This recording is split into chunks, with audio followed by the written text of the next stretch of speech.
Sean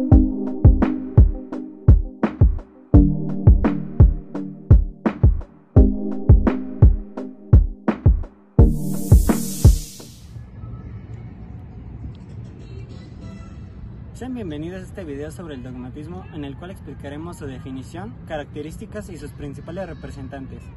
Antes de iniciar con la explicación, presentaremos una serie de entrevistas realizadas a la comunidad estudiantil para conocer su perspectiva sobre este tema. ¿Qué entiendes por la palabra dogmatismo? Pues el dogmatismo es todo ese conjunto de ideas y creencias que se le imponen a uno mismo y que normalmente se le dice que no debe de cuestionar y asumir tal como es. Y siguiendo esa misma lógica de lo que me acabas de decir, ¿cómo piensas que influye en tu vida diaria?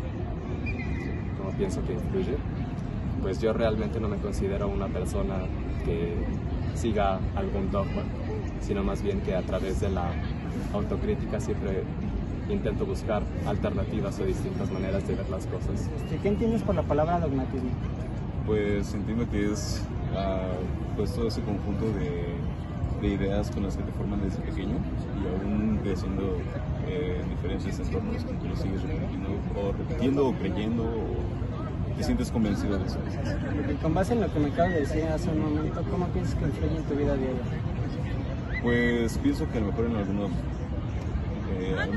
valores, algunas cosas, pero aunque no crecí como, o sea, cambié de ciudad, estando en Veracruz, tienes como otra cultura, pero creo que en general los dogmas como que han influido mucho en las decisiones. ¿Qué entiendes por la palabra dogmatismo? Sí, bueno, entiendo que es algo, digamos, que se te impone y que, digamos, no te dan la opción de cuestionarla o de decir después que esto es verdad, es mentira, simplemente te lo imponen y tú vas a creer en esto. Es lo que yo entiendo. Ok, con base en lo que me acabas de decir, ¿cómo piensas que esto se ve reflejado en tu vida diaria? Pues sí se ha visto muy reflejada también, sobre todo yo creo que en la infancia, cuando tus papás te dicen, no, pues así es esto, y te dicen, no, y tú dices, no, pero no es así, no, sí es así porque yo digo.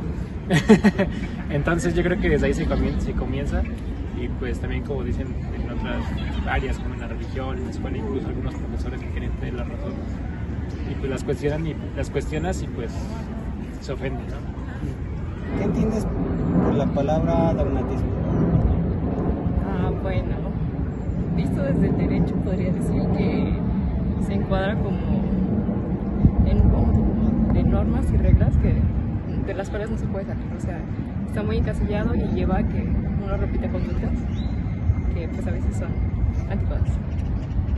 Con eso que me acabas de decir, ¿cómo dirías que influye en tu vida?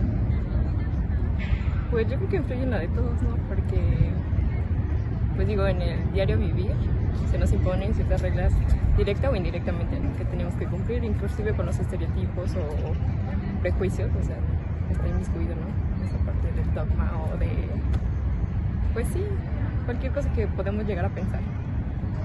La palabra dogmatismo tiene su origen en el griego dogma, que significa doctrina u opinión establecida. En el ámbito epistemológico, el dogmatismo se refiere a una postura filosófica que sostiene que es posible alcanzar el conocimiento cierto y seguro sin la necesidad de dudar o cuestionar de manera continua. Esta corriente asume que ciertos principios, creencias o fundamentos son innegables y no requieren justificación constante. Las características del dogmatismo incluyen 1. La creencia inflexible, que es la tendencia a aferrarse a creencias de manera rígida sin estar dispuesto a cuestionarlas. 2. El cierre mental, que es la resistencia a considerar o aceptar perspectivas alternativas o evidencia contradictoria. 3. La certidumbre absoluta, que es la convicción de que ciertas ideas o principios son innegables y no requieren duda o revisión. 4. El rechazo de la duda, que consiste en la falta de disposición para cuestionar o poner a prueba las propias creencias y suposiciones. 5. El autoritarismo. Puede manifestarse en la aceptación de la autoridad sin cuestionamientos, ya sea en el ámbito religioso, político o científico. 6. Limitación del pensamiento crítico. Es la tendencia a evitar el análisis crítico de ideas en favor de aceptarlas de manera automática. 7. La falta de adaptabilidad, que es la resistencia al cambio de creencias, incluso en presencia de nueva información o perspectivas. Estas características combinadas contribuyen a una mentalidad cerrada que puede obstaculizar el proceso de aprendizaje y la comprensión profunda. Representantes del dogmatismo. Tales de Mileto. Soy un filósofo y matemático griego. Nací en Mileto en el año 624. Fui iniciador de la escuela de Mileto, la primera de las escuelas filosóficas de la antigua Grecia. Me consideran el primer filósofo por la gran aspiración a establecer una explicación racional de los fenómenos de la naturaleza, trasciendo el tradicional enfoque mitológico que había caracterizado a la cultura griega arcaica. Lo que construyó a mi mérito histórico es el concepto de principio originario de todo ser, concepto que fue el primero en haberse definido. Encontré el principio básico en el Arge, en el que afirmo que el agua es el primer elemento, el principio de todo lo viviente, siendo una de las dos tesis que se me atribuyen. Por esto también afirmó la segunda tesis, hablando de que la tierra está sobre el agua. En esta segunda tesis hablo explicando de que todo está lleno de dioses, es decir, que todo tiene alma. Anaximandro. Nací en Mileto en el año 620. Soy contemporáneo a Tales, fui geógrafo, astrónomo, matemático y político. Abordo el problema de la naturaleza del mismo sentido que Tales. Sin embargo, yo no me pregunto de dónde son las cosas, sino de dónde proceden, de qué están hechas y cómo se hacen. Considero el primer principio el apeirón, es decir, indefinido o limitado. Considero que el apeirón queda fuera del cielo, envuelve, contiene y gobierna todas las cosas.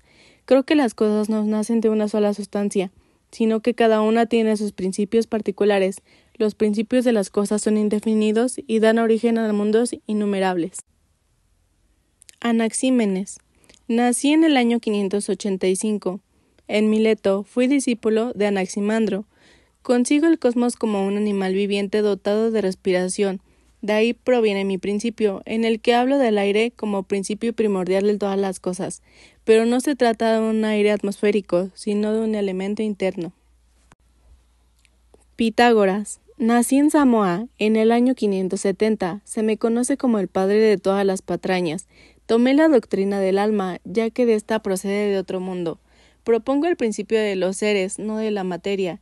El número es lo que da forma. Las relaciones de los cuerpos del universo se expresan a través de números y se manifiestan ordenada y proporcionadamente. Propongo el número en forma y en su naturaleza. Además, planteo la teoría de la marcha circular.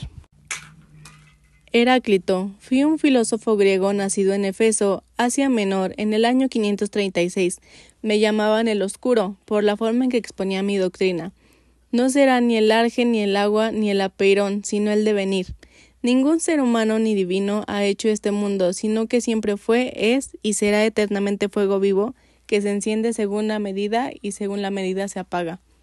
El fuego es para mí un símbolo de la eterna inquietud, del devenir con sus incesantes subidas y bajadas. El devenir es una cierta tensión entre los contratos y esa tensión es la que pone en curso el movimiento. Supuse que el universo oscila entre la reversión y la expansión de todas las cosas a un fuego primordial. Esto lleva al movimiento y al cambio continuo en los que se ha envuelto el mundo. Parménides. Nací en Elea en el año 520. Para mí no hay devenir, sino un ser. Y este ser es compacto, es uno y todo, sostiene la unidad del cosmos de una manera extrema, sin cambio, sin movimiento, en perfecto reposo. Considero que el camino al conocimiento tiene dos vías, la opinión y la de la verdad. La segunda es transitable, mientras que la primera aparenta ser conocimiento, pero está llena de contradicciones. Como pudimos observar, el dogmatismo es conocido y empleado en la vida cotidiana, donde mayormente se le tiene una percepción un tanto negativa, pues se tiende a asociar con ámbitos tanto religiosos y académicos, donde una figura dogmática funge como una autoridad que intentará imponernos sus ideas, rechazando y llegando a menospreciar las nuestras. Ahora bien, al final, como toda corriente, tendrá puntos positivos y negativos, los cuales nos afectarán o ayudarán hasta donde nosotros empleemos estos dogmatismos. Muchas gracias por ver el video.